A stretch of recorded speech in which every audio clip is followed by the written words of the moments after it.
Hello, I'm Reverend Michael Mugford, and I'm in ministry at Cole Harbour Woodside United Church. Today we are standing in one of those moments in the church year that could be characterized as standing in the now and the not yet.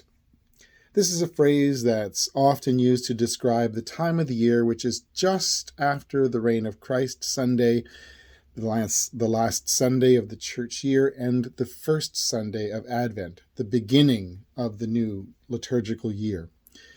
And the Sundays of Advent mark that journey towards Christmas.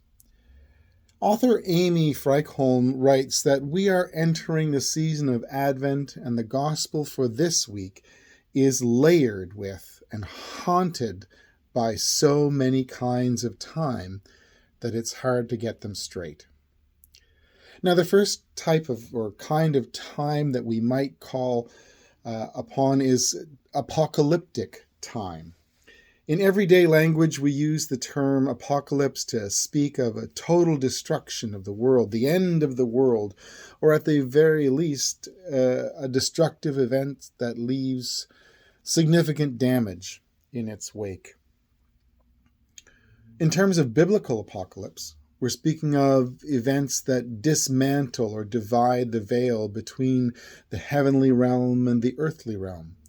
They may make visionary allusions to future events, but they are heavily couched or wrapped in symbolic terms and ecstatic visions.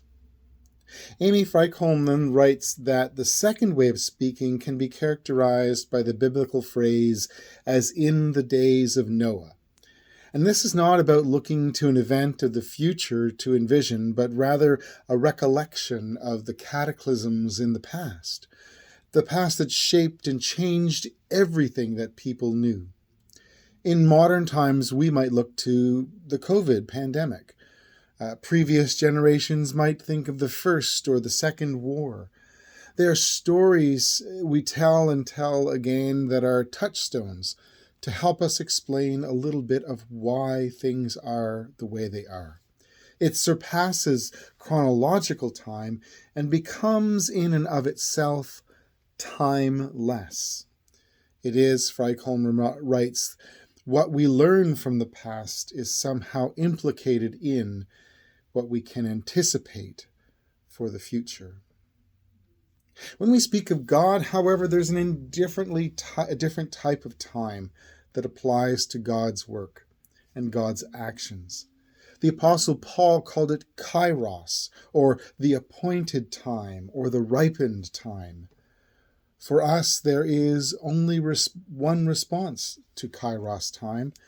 Matthew 24:40-42 says, 2 will be in the field, 1 will be taken, and 1 will be left. 2 women will be grinding meal together, and 1 will be taken, and 1 will be left. Keep awake, therefore, for you do not know on what day your Lord is coming. Apocalyptic time, in the days of Noah time, or kairos time, they are all at work in our lives and in our world. We are offered an assurance of the control of those circumstances that is the exclusive purview of the divine being. In other words, God is all, and God reveals all. And as I said to the congregation at Cole Harbour Woodside this last Sunday, our faith tells us that God is love, and the scriptures tell us that love wins always. Some thoughts for today. Peace.